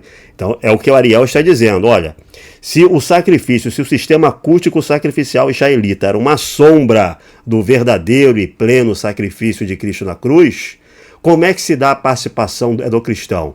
Porque nesse sistema cultico de israelita, estabelecido pelo próprio Yahvé, a participação, a koinonia, a comunhão com o altar, se dava através do consumo do animal, da oblação sacrificada. E no cristianismo, como é que se dá essa participação? Então é um argumento muito claro, muito sofisticado, tá? Com muita base nas escrituras, porque repercute em 1 Coríntios 10, um texto que já tinha sido utilizado pelo Lucas, mas que aponta para um problema para muitas vertentes protestantes, como a gente vai ver. Então o argumento está claro, tá? A lei vai ser mantida, o sistema acústico sacrificial era o coração dessa religião estabelecida por Yahvé, e se Cristo, o sacrifício de Cristo, ele é, vamos dizer assim, a realização plena daquelas sombras do sistema acústico estabelecido por Yahvé no Antigo Testamento, como é que se dá a participação do cristão nesse sacrifício de Cristo sem consumo de algo, sem consumo de sua carne sacrificada? Essa é a grande questão, esse é o cerne do argumento. Outro aspecto também é que os judeus do tempo de Cristo estavam esperando um novo Moisés. Deuteronômio 18, 15 a 19 vai trazer isso pra gente, que um novo profeta seria trazido, e todos concordamos que é Jesus Cristo. Pois bem, o novo Moisés é o próprio Deus, que é Jesus Cristo. Eles esperavam uma nova aliança. Em Jeremias 31, versículo 31 a 34, a aliança verdadeira. Essa presença de Deus dentro do coração da pessoa, que é o próprio Deus. No Antigo Testamento era mediado, agora é direto com Deus. Temos um novo templo, segundo profetizado por Ezequiel, do capítulo 40 até 48, em que antes era construído por mãos humanas, e hoje é o próprio corpo de Cristo. É Jesus, o próprio templo de Deus. E temos uma nova terra prometida, que não tem coordenadas nesse mundo, porque é a vida com o próprio Deus. A vida eterna é esta, conhecer ao meu Pai. É isso que Jesus nos ensina. Ora, se o novo Moisés é Deus, se a nova aliança é com o próprio Deus, se o novo templo é Deus, se a nova terra prometida é Deus, o novo maná, como Jesus traz em João 6, precisa realmente ser Deus. Se não é assim, é a única coisa da nova aliança que não é o próprio Deus. E Jesus diz, bem, o Senhor diz isso, né, no Antigo Testamento, que ele está vindo para realmente apacentar as próprias ovelhas, que ele vai habitar no coração de cada um, que não vai ser necessário ensinar para mais ninguém, porque ele vai habitar entre nós. Então só há coerência nessa completude do Antigo Testamento, o Antigo Testamento se completando no Novo, se nós aceitamos que o novo maná é o próprio corpo de Cristo. E a gente já pode ir então para João 6, o Banzoli tem vários artigos sobre ele, muito interessantes, talvez um pouco exasperados naquele tempo, né, que já faz um tempinho que você escreveu ele.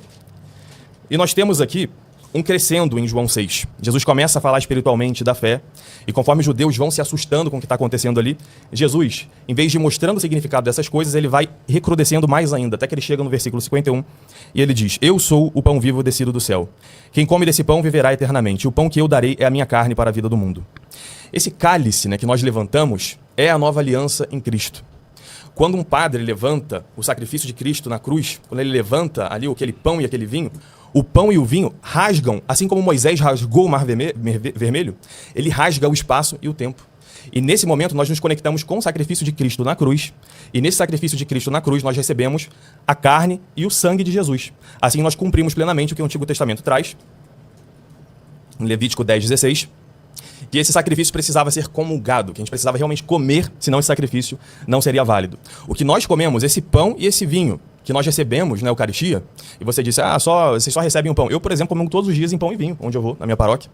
Então não é também assim, preto no branco. A gente pode explicar um pouco melhor nos outros momentos como isso funciona, mas enfim, agora só para trazer isso, que não é absoluto. Então, quando comemos esse pão, quando bebemos esse vinho, graças a esse milagre de nos unir com o sacrifício de Cristo, que é necessário que todos queremos nisso, senão a gente não é salvo, ele abre o espaço e o tempo. Se Deus conseguiu abrir o mar vermelho, né? E Deus pode todas as coisas, por que ele não pode abrir o tempo, o espaço, nos conectar com Cristo na cruz e então comungarmos do seu corpo e do seu sangue? Só assim se completa o Antigo Testamento. Se não comemos a carne de Cristo, esse sacrifício não é válido. Olha só, muita gente não entendeu, muita gente boa, inteligente, não alcançou assim a plenitude, a abrangência do argumento do Ariel, tá? Um deles, o Matheus Fugita, que eu respeito muito, mas eu vi no Instagram do Matheus Fugita uma tentativa de responder a esse argumento do Ariel, inclusive dizendo que o argumento era ruim. Na verdade não é, tá? E dialoga com o 1 Coríntios 10, que foi trazido pelo Lucas Banzoli. Esse é o Instagram do Matheus Fugita, vamos ver os comentários que ele fez sobre o argumento do Ariel. Ariel Lazari, no recente debate contra Lucas Banzoli, usou um argumento em defesa da Eucaristia que eu confesso que nunca tinha visto antes, e hoje eu quero analisá-lo com vocês. Porque uma coisa que é obrigatória em vários desses sacrifícios, especialmente o sacrifício da Páscoa e o sacrifício de ação de graças, né, que inclusive é o significado de Eucaristia, nós temos uma passagem em que algumas pessoas pensaram, Arão e seus filhos, que não era necessário comer realmente ali aquela carne. E a gente pensa às vezes no sacrifício de Cristo na cruz e lembra dos sacrifícios do Antigo Testamento só nesse aspecto de matar a vítima para Deus. Mas muitas vezes esquecemos de que era necessário comungar da vítima. Com todo respeito à minha audiência católica, eu preciso adverti-los de que os dados e os raciocínios apresentados por Ariel são falsos. Primeiro, não é verdade que em vários casos a carne dos sacrifícios era comida. Na realidade, os únicos exemplos em que a população comia da carne eram as ofertas pacíficas e o sacrifício da Páscoa. Todos os demais casos citados por Ariel ou não envolviam consumo ou eram consumidos exclusivamente pelos sacerdotes. O holocausto, por exemplo, era inteiramente queimado no altar. Ninguém comia nada. Já as ofertas pelo pecado e pela culpa eram comidas somente pelos sacerdotes, e ainda assim em condições bastante específicas. Mas o erro principal do argumento é de que nenhum dos casos em que ele citou em que todos comiam do sacrifício tinham qualquer relação com a remissão de pecados como ocorre na Eucaristia. As ofertas pacíficas, por exemplo, eram feitas em contexto de gratidão, louvor ou cumprimento de votos, e o sacrifício pascual até então celebrava somente a libertação do Egito, e não a expiação dos pecados. Mas o problema não para por aí. Moisés explica isso pra gente em Levítico 10 com palavras bem fortes. Moisés indagou acuradamente acerca do bode da oferta pelo pecado, e viu que ele havia sido queimado. Irritado com Eleazar e Itamar, os filhos que restaram a Arão, disse-lhes: Por que não comestes a oferta pelo pecado no lugar santo? Pois a coisa santíssima que o Senhor vos concedeu, para que retireis a culpa da comunidade, fazendo a expiação diante do Senhor. Veja, um sacrifício que não é comungado, que não é comido, literalmente, não traz a culpa da assembleia para dentro daquele sacrifício. Era necessário que aquilo ali realmente fosse comido. Aqui Ariel erra em vários níveis. Ele começa tentando estabelecer uma conexão inexistente entre Levítico 10 e as ofertas pacíficas ou sacrifício pascual. O problema é que Levítico 10 relata o episódio em que os filhos de Arão deixam de comer a carne de uma oferta pelo pecado, um tipo de sacrifício do qual o povo não participava comendo. E aqui a incoerência do argumento do Ariel fica insuperável. Se era necessário comer do sacrifício para haver expiação, por que razão, quando todo o povo ou o próprio sacerdote pecava, a oferta pelo pecado não podia ser comida? O próprio texto é explícito. Porém, nenhuma oferta pelo pecado, cujo sangue se traz à tenda da congregação para expiar no santuário, se comerá. No fogo será queimada. Esse dado sozinho já desmonta completamente a tese apresentada. Mas se ele quiser insistir no argumento, ele vai ter que aceitar que só o padre deve comer da hóstia, ou que às vezes ninguém deveria comer. Mas o mais curioso para mim é que esse foi de longe o pior argumento trazido por Ariel em todo o debate, mas ele ainda assim insistiu que Lucas não estava respondendo. Assim, ao contrário, foi o melhor argumento trazido pelo Ariel e o argumento mais consonante com a pesquisa acadêmica atual sobre a Eucaristia e sobre as práticas culticas judaicas e pagãs, tá? O Matheus Fujita não entendeu o cerne do argumento. Por quê? Porque o Matheus Fujita está dizendo o seguinte: o Ariel está dizendo que o sacrifício pela oferta do pecado em Levítico 10 é a Eucaristia. E ele não está dizendo isso. Ele está dizendo que o complexo cultico sacrificial apontava inteiramente para o sacrifício de Cristo. E esse complexo cultico sacrificial, ele era estruturado de uma maneira que a participação no sacrifício envolvia o consumo da carne sacrificada. Então veja, isso aí repercute em 1 Coríntios capítulo 10. Vamos voltar para 1 Coríntios capítulo 10 para o argumento de São Paulo. O cálice de bênção que benzemos não é a comunhão do sangue de Cristo, koinonia, e o pão que partimos não é a comunhão, koinonia, do corpo de Cristo? Uma vez que há um único pão, nós, embora sendo muitos, formamos um só corpo, porque todos nós comungamos, participamos do mesmo pão. Então, olha só, ele está dizendo que a participação desse mistério eucarístico se dá a partir do consumo do pão e do vinho. Então, a partir do consumo do pão e do vinho, você participa do corpo e do sangue de Cristo. Todos são unidos, todos participam dessa koinonia, se tornam um só corpo. Perceba a comparação que vai fazer São Paulo. Considerai Israel segundo a carne. Não entram em comunhão com o altar os que comem as vítimas. Então isso aqui, ele está invocando o princípio estrutural, tá, do culto levítico, do culto sacrificial levítico. Aqueles que comem as carnes participam do altar, entram em comunhão, koinonia com o altar. Então, como é que se gera a participação no altar, no sacrifício? certo? A koinonia com o sacrifício, através da ingestão do animal sacrificado. Assim como na Eucaristia, você entra em koinonia com o corpo e o sangue de Cristo através do consumo do pão e do vinho. Ele está aqui trazendo uma analogia direta com o culto levítico. O princípio que ele está colocando aqui é o seguinte: o consumo leva à participação, o consumo, a ingestão daquilo ali, leva à participação, tá? O contra-argumento do Fujita é o seguinte: não, mas em determinado sacrifício, em determinado tipo de sacrifício do culto levítico, só os sacerdotes consumiam as carnes. Sim, em determinados sacrifícios do culto levítico, só os sacerdotes comiam, em outros, todo o povo judeu era convidado a participar através da ingestão, certo? Mas isso aí é uma questão sobre quem participa do altar. Qual é o corpo de participante do altar? O cristianismo, certo? Ele vai ampliar essa participação. Mas o princípio que estrutura a efetividade do culto sacrificial, o princípio que estrutura a participação efetiva nesse culto, é o consumo do sacrifício do altar. E isso vale tanto para o culto levítico, vale para o culto pagão. Não, as coisas que os pagãos sacrificam-nos a demônios e não a Deus. E eu não quero que tenhas comunhão com os demônios. Então vale também para o culto pagão e vale para o culto, olha só, vale para o culto cristão. Então esse é o princípio que tem que ser retido. Então, primeiro, os ensinamentos de São Paulo sobre a Eucaristia partem de uma lógica sacrificial. Então, primeiro ponto, tá?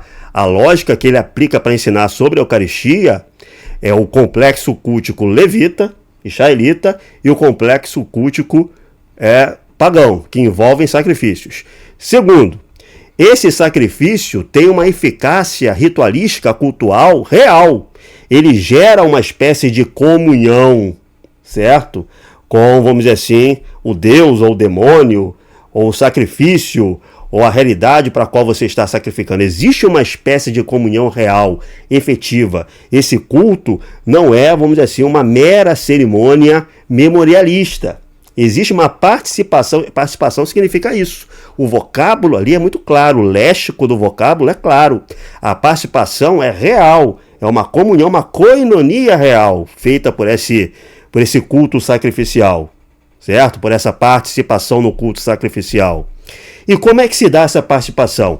Pela ingestão física do elemento. São os três princípios que vocês têm que reter dessa argumentação do Ariel e que estão expostos na 1 Coríntios em conexão com Levítico 10. Quem está dizendo que a Eucaristia é análoga ao sacrifício? É São Paulo que está dizendo. Quem está dizendo que esse culto sacrificial tem um efeito real, um efeito de participação real? É São Paulo que está dizendo, não eu. Quem está dizendo que para participar é necessário o ato físico de comer? São Paulo está dizendo, não eu. E tudo isso com base também no complexo cultico levita, o complexo cultico sacrificial de Israel. Esses são os pontos. Como é que o protestantismo resolve isso? Certo? Como é que o protestantismo resolve isso?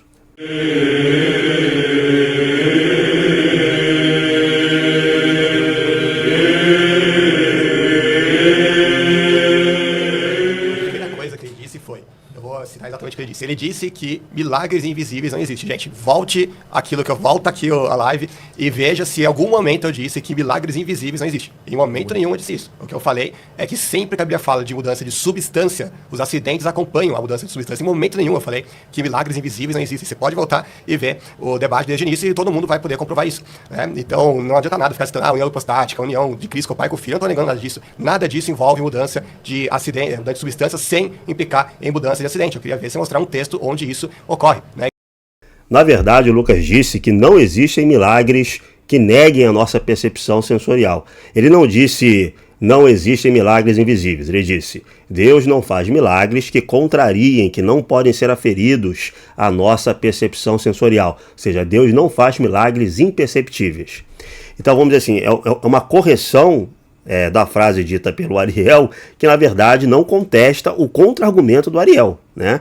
Ou seja, existem sim milagres que Deus faz e que são imperceptíveis em algum momento para a nossa estrutura de percepção sensorial atual. Então o Lucas está errado, tá? Mas eu só estava querendo responder, né? Que imagina se Jesus, para provar que ele tinha ressuscitado, os apóstolos vão lá e veem, nossa, isso aí parece realmente um corpo físico, parece um corpo humano, parece que ele ressuscitou, mas, né, vai que nossos sentidos estão nos enganando e, na verdade, não é uma pessoa real, né? Então isso daria uma munição enorme para os gnósticos, para os cetistas, enfim, para todo mundo que nega a humanidade real de Cristo, né? Na verdade, o próprio argumento de Jesus não teria qualquer força se fosse dado espaço para esse tipo de truque, né? E a gente deveria desconfiar de toda a realidade à nossa volta, já que, né, pode ser que nada seja real, né? Pode ser que o César não seja o César, que o Ariel seja o Ariel, né? Enfim, tem inclusive uma frase bem famosa do Inácio de Loyola, sempre cita essa frase, de que ele diz: creio que o branco que eu veja preto se a hierarquia da igreja assim tiver determinado. O que resume bem a crença católica a respeito da transubstanciação, mas também a respeito do problema da fé católica como um todo. Assim, eu acho que essa frase de Inácio de Loyola, ela é descontextualizada em debates apologéticos protestantes, tá? Mas o que o Lucas está argumentando é que Deus não poderia contrariar os nossos sentidos, pois senão a realidade não seria a realidade, é uma coisa sem nexo, tá? O fato de Deus contrariar esporadicamente e miraculosamente a nossa estrutura sensorial não significa que ordinariamente a realidade sensorial seja captada com alguma precisão, certo? Então é um argumento assim muito pobre. Ele insiste nesse argumento, não sei porquê. É um argumento que sim, esse argumento sim, daria munição a qualquer cético ateu. Esse argumento eu sei que daria argumento. Cadê Deus? Cadê Deus? A percepção sensorial do Lucas alcança a existência de Deus, dos anjos, do mundo espiritual. Eu não estou entendendo qual é o ponto desse argumento do Lucas, tá? Porque não faz sentido absolutamente nenhum dentro de uma cosmovisão cristã, dentro de uma cosmovisão escriturística, tá? Ele falou que eu dou munição aos ateus quando eu digo que Cristo está espiritualmente na hóstia e não, e não fisicamente, né? Bom, para começo de conversa, né? Nenhum ateu, nem judeu, que ele cita aí, vai reconhecer que Cristo está espiritualmente na hóstia, né? Obviamente eles não creem, nem os ateus, por exemplo, nem no mundo espiritual creem. Então, o Ariel não disse exatamente isso. O Ariel disse que, caso Cristo não cumpra inteiramente a lei, não transfigure, não seja a plenitude total da lei, então isso é dar uma munição para ateus e judeus. E que para que Cristo cumpra inteiramente a lei, para que ele seja a plenitude completa da lei, é necessário que a participação no sacrifício dele inclua o consumo corporal das ofertas. É isso que ele disse, certo? O que o Lucas precisaria demonstrar é que acreditar em uma comunhão espiritual cumpre a lei em Cristo. Ele precisaria demonstrar que acreditar em uma comunhão espiritual cumpre esses requisitos.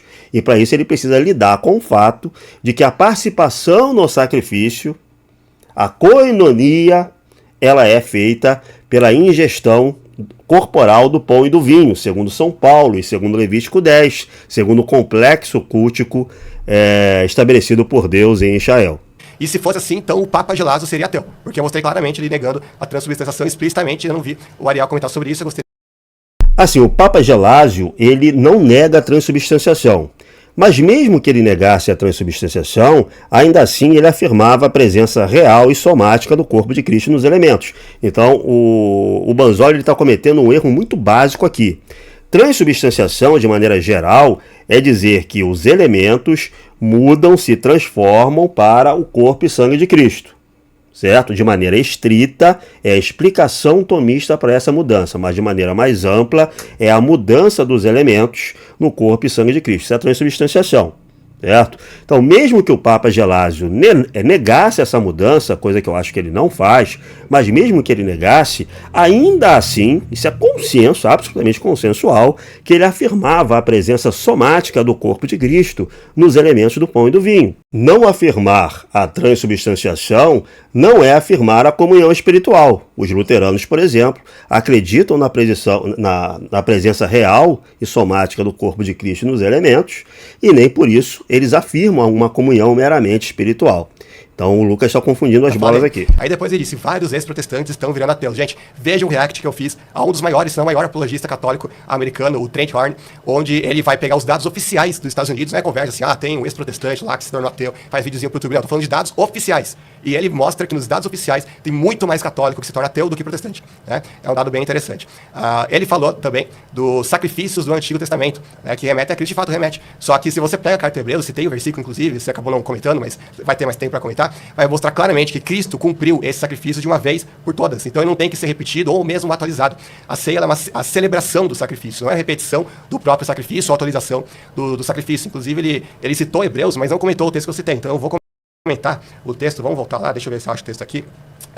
Por exemplo, Hebreus 10:10, por essa vontade fomos santificados mediante a oferta do corpo de Jesus, feita uma vez para sempre. Verso 12, mas ele tendo oferecido um único sacrifício pelos pecados para sempre, aceitou-se à direita de Deus. Verso 14, pois por meio de uma única oferta, ele aperfeiçoou para sempre os que são santificados. Veja como ele sempre está reforçando esse ponto. Verso 18, onde há remissão dessas coisas, já não há mais oferta pelo pecado. E o meu versículo preferido, que o contexto aqui vai quebrar completamente qualquer tentativa de interpretar no sentido de uma atualização do sacrifício, que é o versículo 24 e 28. Mas é o seguinte, Cristo entrou no céu para agora se apresentar diante de Deus em nosso favor. Não, porém, para se oferecer repetidas vezes a semelhança do sumo sacerdote que entra no Santo dos Santos todos os anos. Se fosse assim, Cristo precisaria sofrer muitas vezes desde o começo do mundo. Mas ele apareceu uma vez por todas, no fim dos tempos, para aniquilar o pecado mediante o sacrifício de si mesmo. Agora presta atenção. Da mesma forma como o homem está destinado a morrer uma só vez e depois enfrentar o juízo, assim também Cristo foi oferecido em sacrifício uma única vez para tirar os pecados de muitos e aparecerá uma segunda vez, não para tirar o pecado, mas para trazer salvação aos que o aguardam. Agora veja, ele não apenas vai repetir tudo aquilo que ele falou sobre ser um sacrifício único, irrepetível e tudo mais,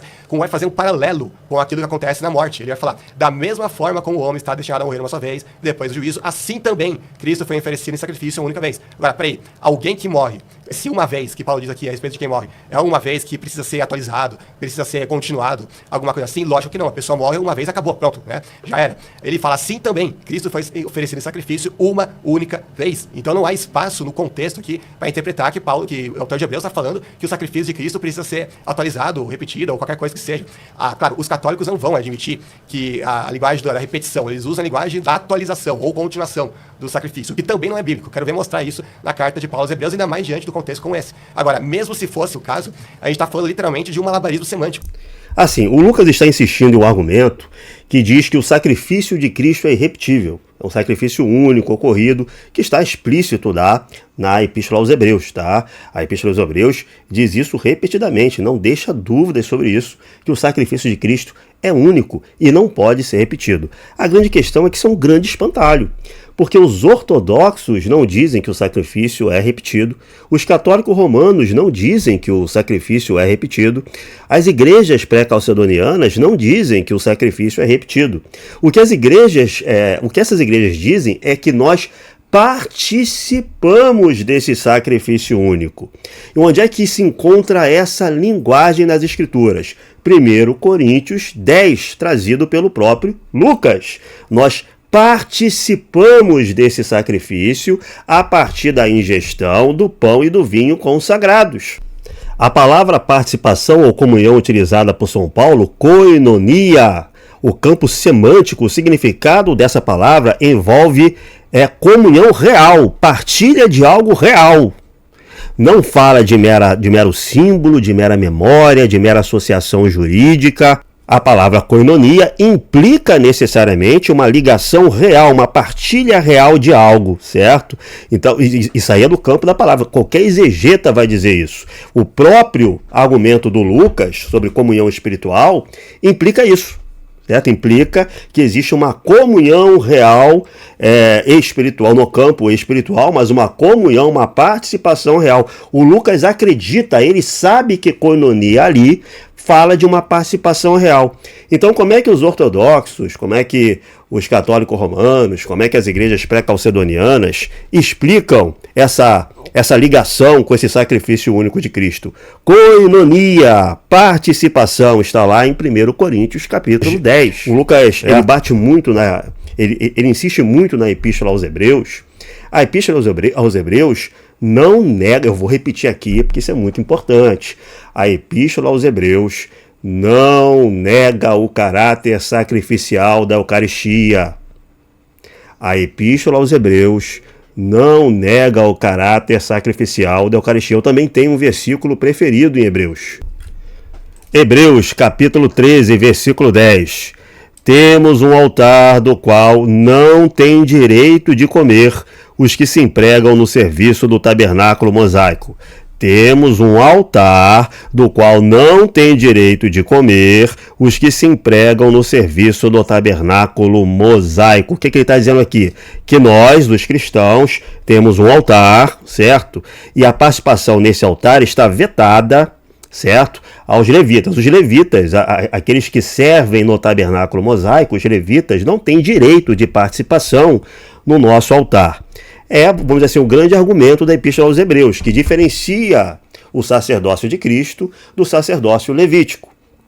O sacerdócio de Cristo é superior ao levítico porque Cristo ele é sacerdote segundo a ordem de Melquisedeque. É outra questão aí, mas é o argumento que está sendo utilizado aí na Epístola aos Hebreus. Mas olha só o que ele está dizendo aqui. O que significa a palavra altar? Vamos para o grego? Altar, tisiasterion, léxico do termo. Designa o altar, o lugar onde os sacrifícios ou ofertas são apresentadas diante de Deus. O termo aparece 23 vezes no grego do Novo Testamento, cobrindo altares terrenos, né, no Templo de Jerusalém, altares patriarcais e o altar celeste no livro do Apocalipse. Então, olha, a palavra altar aqui significa altar de sacrifício mesmo, tá? Muita gente vai dizer, não, é uma mesa cerimonial. Não é. Não é. Isso aqui é um termo técnico cultual. E se você pesquisar aí com os exegetas, os conhecedores de grego, né, você vai saber que isso aqui é um termo técnico cultural que implica sacrifício, noção sacrificial. E se há qualquer dúvida sobre isso, é só acompanhar o restante da frase. Temos um altar do qual não tem direito de comer. Desculpa, direito de comer no altar é linguagem técnica, cultural, sacrificial, ou seja, é uma linguagem técnica para falar de participação em culto sacrificial. Vide religião do judaísmo do primeiro e do segundo templo, tal como vocês podem ler lá em Levítico, lá no Pentateuco. Vide também os argumentos de São Paulo em 1 Coríntios 10, e vocês podem consultar vamos dizer assim, a tese dominante dos exegetas, o consenso acadêmico não confessional, inclusive, sobre essa passagem.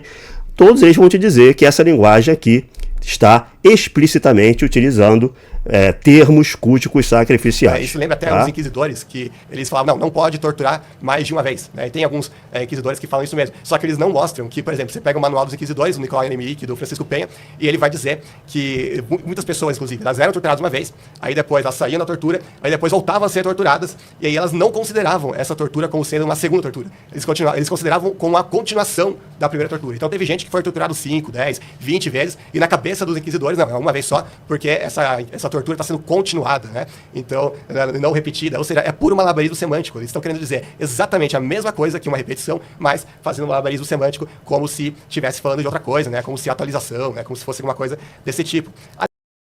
Esse é Lucas Manzoli no seu pior, né? Enquanto ele faz ali uma associação completamente louca da cabeça dele, uma retórica completamente mambembe, ele acusa o outro de estar fazendo uma retórica mambembe.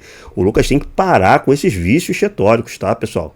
Isso é uma herística muito feia, muito feia. Falou, por exemplo, quando o padre levanta a hóstia, ele rasga o espaço e o tempo. Agora, eu gostaria de saber onde tem essa viagem do tempo na Bíblia, né? Porque o programa, repito, se chama Mostra o Texto. E eu não vejo viagem do tempo na Bíblia, muito menos falando da questão da Eucaristia. Aí ele faz paralelos em relação ao Antigo Testamento, que eu já falei, se cumpre espiritualmente em Cristo. Não é que você vai comer Cristo fisicamente, não tem nenhum texto bíblico que afirme tal coisa. Estou esperando ele citar o Isso é uma Coisa, mas como ele não citou ainda, não estou tratando ainda. Mas a questão que o Ariel está colocando é, por que é necessário consumir corporalmente? Se a recepção é espiritual, por que se frisa que é necessário consumir corporalmente? A koinonia, a participação efetiva e real no sacrifício, vem através de consumo corporal, recepção corporal. Esse é o cerne do argumento que o Lucas não está enfrentando, tá? O Lucas está, vamos dizer, ele percebeu o argumento. O Lucas, ele manja dos paranauês, tá? Ele não é um leigo em teologia como muita gente pinta, não, certo? Ele percebeu o argumento, ele olhou olho no olho do Ariel, percebi onde você quer ir, mas ele não está conseguindo responder. Ou porque ele não quer enveredar por aí, ele prefere ficar em argumentos periféricos, tá? Ele não quer enveredar por aí, ou porque ele realmente não sabe. Então, eu acho até que ele sabe, ele poderia dar uma resposta, tentar ensaiar uma resposta para que o debate continuasse por essa via, mas ele prefere, no xadrez estratégico dele, ele prefere se manter nessa posição e puxar outros assuntos. Enquanto no xadrez, na estratégia do Ariel, importa para ele deixar os assuntos periféricos de lado e fincar a bandeira aqui, ó. Não, eu quero aqui.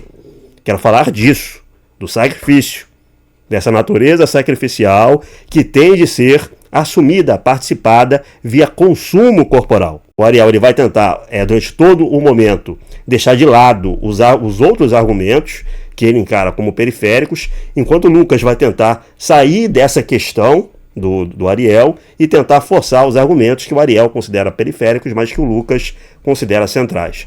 Então existe aqui uma recusa estratégica de um dar o passo que o outro quer. Então o debate ele vai ficar meio que travado aqui.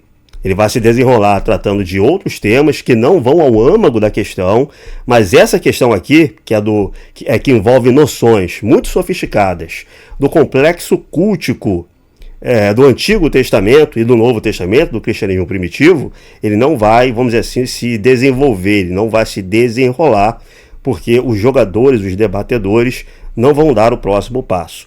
De modo que lá no final do debate, o pastor César Cavalcante vai ter que trazer de novo essa questão à tona. Por exemplo, a circuncisão.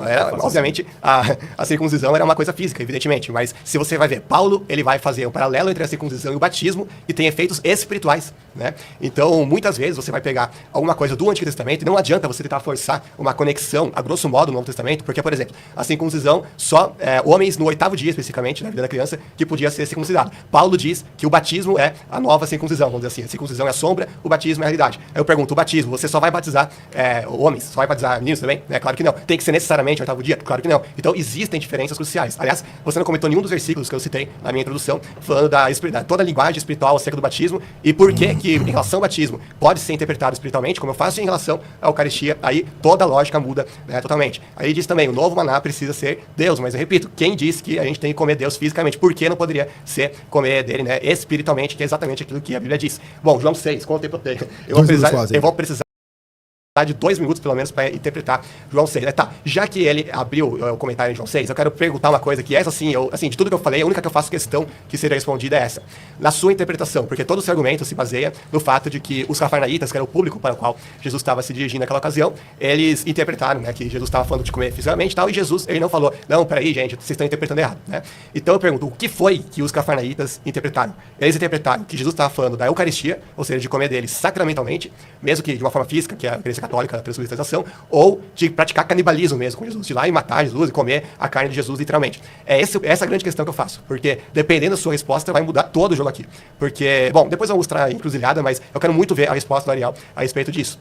Ainda sobre João 6, deixa eu ver, 50 segundos, tem um texto lá, no versículo 54, Jesus vai dizer, todo o que come a minha carne e bebe o meu sangue tem a vida eterna, e eu o ressuscitarei no último dia. O grego aqui, quando fala come e bebe, está no particípio presente. Inclusive, quem me garantiu isso foi o professor Matheus Anjal, que inclusive já te desafiou para um debate aí, não sei se vai aceitar ou não.